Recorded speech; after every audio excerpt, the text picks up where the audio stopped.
Hi guys, welcome. Hope आप सभी लोग अच्छे होंगे, ठीक होंगे। So this side Omkar from SPR work info solutions and I am director of client services. And so जैसा कि आप लोग सभी जानते हैं कि हम डेली अपने एक नए क्वेश्चन के साथ आते हैं जिसका हम आंसर देने की कोशिश करते हैं। तो आज हम अपने एक नए क्वेश्चन के साथ आए हैं, जो कि है कि हम आज भरत सर से जानना चाहते हैं कि जैसे हमने इस बार बहुत अपना टाइम और बहुत एफर्ट्स इन्वेस्ट किए हैं फ्रेशर्स पे। हमने बहुत इंटरव्यूज कंडक्ट किए हैं, बहुत इंस्टीट्यूट कैंपसेस में विजिट किया है। तो उनके जो इंटरव्यूज भी हुए हैं, तो हम एक फाइनल फीडबैक लेना चाहते हैं भरत सर से कि स्टूडेंट्स को किस चीज़ में इम्प्रूवमेंट की ज़रूरत है और कौन सी स्किल में आ, उनको ज़्यादा इम्प्रूवमेंट की ज़रूरत है और वो क्या अपने में चेंज लाएं। ठीक, तो उसके बारे में आज हम भरत सर से बात करेंगे और उनसे जानने की कोशिश करेंगे। सो अभी मैं भरत सर को इनवाइट करता हूँ। So welcome Bharat sir. आज हम एक नए क्वेश्चन के साथ आए हैं। तो आज हम ये जानना चाहते हैं कि जैसे हमने बहुत टाइम इन्वेस्ट किया है, बहुत एफर्ट्स भी करे हैं फ्रेशर्स को हायर करने में। तो हम ये जानना चाहते हैं कि जैसा हमने इंस्टीट्यूट्स में, कॉलेजेस में विजिट किया है, इंटरेक्ट किया है स्टूडेंट्स के साथ, और जो शॉर्ट लिस्टेड थे उनका इंटरव्यू भी हुआ है, तो हम आज एक फाइनल फीडबैक जानना चाहते हैं कि आपको क्या लगता है कि स्टूडेंट्स को किस चीज़ में इम्प्रूवमेंट की ज़रूरत है। मैं एक कैंपस की नहीं बात कर रहा, मैं ओवरऑल सभी कैंपस की बात कर रहा हूँ कि कौन सी स्किल में, वो कम्युनिकेशन है, बिहेवियर है, प्रोफेशनल है या टेक्निकल है, तो कौन सी स्किल में सबसे ज़्यादा इम्प्रूवमेंट की ज़रूरत है स्टूडेंट्स को, ताकि उनको एक बेटर पाथ मिल सके, वो अपने आप को उस चीज़ को वो इम्प्रूव कर सकें। तो उसके बारे में हम आज जानना चाहते Okay, thank you, Omkar, for a question. And hi, guys. Hope you all doing good. So, in terms of my experience, really, and all the institute and stuff. So, I guess uh, uh, जो major जो point देखा है वो अकेले students की बात नहीं हो सकती, इंस्टीट्यूट्स की भी बात साथ में है।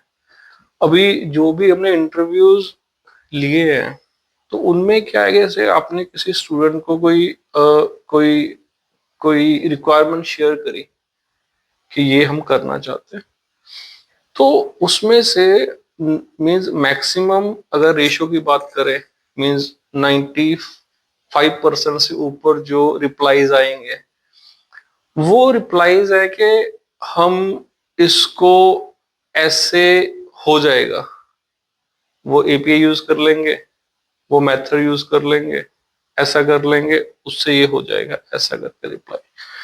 सो बेसिक क्या है कि जब भी कोई रिक्वायरमेंट आती है तो रादर देन फोकस किया जाए कि ये ऐसे होगा, राइट, उस रिक्वायरमेंट्स को अंडरस्टैंडिंग वे में पहले लेके जाना इंपॉर्टेंट है कि क्लाइंट क्या बोल रहा है, ठीक है। हैं। उसके बाद उस पर्टिकुलर सिनेरियो की अपनी ए फिजिबिलिटी कितनी है, वो इंपॉर्टेंट है, ठीक है। अगर आपने क्लाइंट ने आपको कुछ बोला और आपने सिंपल बोल दिया कि हाँ ये ऐसे हो जाएगा, वैसे हो जाएगा, तो 8% चांस रहेंगे कि वो प्रॉब्लम सॉल्व नहीं हो सकती, क्योंकि आपने मार्केट की स्टडी तो करी नहीं। अगर बाय चांस वो सॉल्व भी हो जाती है तब भी कंसर्न क्या रहता है उसमें कि फ्यूचर में जब उसके पास बहुत ज्यादा यूजर्स आ जाएंगे एप्लीकेशन के ऊपर, या कभी हैकिंग का कोई कंसेप्ट हुआ ऐसा, तो वो एप्लीकेशन लॉन्ग रन के लिए नहीं चल सकती। तो जो स्टूडेंट्स है और जो इंस्टीट्यूट्स है उनके लिए एडवाइस यही है कि जब कोई स्टूडेंट बोलता है कि हमने ये पर्टिकुलर एप्लीकेशन पे काम किया, तो मार्केट में वैसी हजारों ही एप्लीकेशंस ऑलरेडी है। अगर हम या कोई भी आईटी कंपनी किसी प्रोडक्ट पे काम कर रही है, वो प्रोडक्ट ऑलरेडी ही है मार्केट में, बहुत प्रोडक्ट्स है। तो पहला अंडरस्टैंडिंग ये होता है कि पहले तो मार्केट को स्टडी किया जाए, उसके बाद रिक्वायरमेंट्स को एनालाइज किया जाए, उसके बाद फिर प्रॉपर एक वे देखा जाए कि यार वो जो प्रोडक्ट्स है मार्केट में वो हाइक पे नहीं आए, कुछ ना कुछ रीजन होएगा। तो उनको अंडरस्टैंड करके जो एक फिजिबल वे बनता है उसके साथ फिर फर्दर फर्दर काम होना चाहिए, कि रादर देन के वो एपीआई यूज कर लिया, वहां से पेमेंट ले लिया, वहां से ये कर लिया, और वो सही वे नहीं है। ओके। और प्रोफेशनल जो वे है, जो प्रोफेशनल अप्रोच है स्टूडेंट्स की या इंस्टीट्यूट्स की, उस पे आपका कुछ? स्टूडेंट्स का एक एक मैं रियल लाइफ एग्जांपल शेयर करता हूँ। वो एग्जांपल ये है कि जब मैंने बीसीए करा, फिर एमसीए करा, बीसीए के बाद भी मींस मैं बीसीए कर रहा, तब से मैं फ्रीलांसिंग कर रहा हूँ, कुछ ना कुछ काम मार्केट से उठाता थे, कुछ ना कुछ करते थे। तो बीसीए के बाद भी मेरी जॉब में मेरी अपनी प्लेसमेंट हो गई थी एक कंपनी में, तो वहां पे भी मैंने थोड़ी देर काम किया। फिर एमसीए के लिए पेरेंट्स ने बोला कि करनी चाहिए, फिर एमसीए में चले गए, वहां पे भी फ्रीलांसिंग में करता रहा। तो जब मेरी जॉब एक ऑर्गेनाइजेशन में लगी तो उन्होंने मुझे ना 3500 स्टाइफंड ऑफर किया। तो मैं था, मेरे साथ एक मेरा बीसीए में फ्रेंड था, वो था। तो क्योंकि मैं तो भी फ्रीलांसिंग कर रहा हूँ, मेरा फोकस है कि नहीं कुछ ना कुछ मार्केट से आप जितना टाइम स्पेंड करोगे उतनी ही आपको स्किल्स इनहांस होएगा, आपको मार्केट के पैरामीटर समझ आएंगे, राइट। क्योंकि आप बोलोगे यार मैं मुझे बहुत अच्छा मेरा स्किल है, मुझे प्रोग्रामिंग बहुत अच्छी आती है, मैं इस पर्टिकुलर फील्ड में बहुत अच्छा हूँ, वो इंपॉर्टेंट नहीं है। आईटी में एक हर प्रोफाइल की एक अपनी एज है। अगर आप सीनियर प्रोग्रामर हो और आपका जो पैकेज है वो सपोज करो कि वो 50 लाख का पैकेज है, अगर वो आप 35 to 40 अपना ईयर्स की एज तक आपको वो कंपनी होल्ड कर सकती है, राइट। अगर आप बोलोगे मैं उसी प्रोफाइल के ऊपर 50-60 साल तक रह लूंगा, वो आईटी में फिजिबल नहीं है। आईटी में हर प्रोफाइल की अपनी एक एज है, राइट। तो आपको फर्दर इनहांस करना पड़ेगा खुद को अगर आप सरवाइव करना चाहते हो। अगर आप सोचते हो कि मैं आईटी में ही अपना मुझे 60 ईयर्स के बाद में अपना मेरी रिटायरमेंट हो, तो जो अभी स्किल सेट है उस बेस पे नहीं हो सकती, ठीक है। ऐसा भी नहीं हो सकता कि आप बोलो कि मैं अपना एक प्रोग्रामिंग में ही रहूंगा, ऐसा भी नहीं हो सकता। जैसे स्किल्स बढ़ेंगे हो सकता है कि आपके पास अपॉर्चुनिटीज आए, क्योंकि जो मार्केट जहां पे आपको लेके जाना चाहती है वो समझना जरूरी है। तो मैंने, मेरा फ्रेंड मुझे लेके चला गया, साथ उसके फादर थे। तो बात हुई, करे कितने पैसे दे रहे कंपनी, मैंने बोला जी 3500 स्टाइपेंड की बात हुई है। तो वो बोल रहे हैं कि जो एक अपना ऑटो रिक्शा चलाता है बंदा वो 5-7 हजार रुपया अर्न कर लेता है महीने का, 10-12 हजार अर्न कर लेगा। तो तुम लोगों ने बीसीए करी, 3500 रुपीज का पैकेज है तुम्हारा, ऐसा वैसा। तो जो पेरेंट्स है उनकी अप्रोच भी बहुत इंपॉर्टेंट है। अब वो जो था मेरा फ्रेंड था उसने नहीं करा, बट मैंने करा, ठीक है। और मार्केट में जब आप एक्सप्लोरर, जैसे मैंने बोला, एक्सप्लोरर इंपॉर्टेंट है, सैलरी इंपॉर्टेंट नहीं है। आप कौन सी ऑर्गेनाइजेशन में जा रहे हो वो इंपॉर्टेंट नहीं है, राइट। इंपॉर्टेंट ये है कि आप किसी भी इंस्टीट्यूट, किसी भी ऑर्गेनाइजेशन में जा रहे हो, वहां पे आप क्या उनसे अपना ले रहे हो, ठीक है। अब बहुत सी कंपनी सोचती हैं कि कोई रिसोर्स है, अच्छा रिसोर्स है, उसको सैलरी नहीं हम ज्यादा दे रहे, ठीक है, बट अच्छा है कोई बात नहीं, जब तक काम कर रहा है करता रहे। बट ये ऐसा नहीं हो सकता। जो रिसोर्स है, जो अच्छा रिसोर्स है, जिसका जो स्किल लेवल में बहुत काम कर रहा है, उसके पास एक लेवल के बाद अपॉर्चुनिटीज आएंगी ही आएंगी। तो जो कंपनी है वो अगर फेक हो भी रही है उस एक पर्टिकुलर रिसोर्स के साथ, या बहुत सी कंपनीज बहुत सी रिसोर्सेज के साथ फेक हो रही है कि नहीं ठीक है सैलरी नहीं इंप्रूव करेंगे, कर रहा है काम रात दिन, बढ़िया बात हमारे लिए। But at of the end जब वो रिसोर्स वो कंपनी को छोड़ के जाएगा तो कंपनी को ही स्ट्रगल करना पड़ेगा, क्योंकि वो रिसोर्स जो उसका इतना अच्छा स्किल सेट है, ठीक है, वो रिसोर्स इतना हार्ड वर्क कर रहा है, ठीक है, कंपनी अगर वो जाता है, कंपनी को उसकी रिप्लेसमेंट में 5-6 रिसोर्स और रखने पड़ेंगे, तब भी उसका मैच नहीं हो पाएगा, ठीक है। तो जो मेजर पार्ट है वो है स्किल सेट, ठीक है। तो आज की डेट में ये मैंने एग्जांपल इसलिए लिया कि मेरे फ्रेंड के फादर ने उनको बोला कि नहीं करनी चाहिए बिकॉज स्टाइफंड अच्छा नहीं, उन्होंने नहीं करा, ठीक है। और उसके बाद मैंने करा, फिर मार्केट में मैंने और भी बहुत सी, यानी कि स्टार्टिंग में तो मैं 3-3 जॉब्स करता था, मॉर्निंग शिफ्ट, इवनिंग शिफ्ट, रात में फ्रीलैंसिंग, ऐसा वैसा।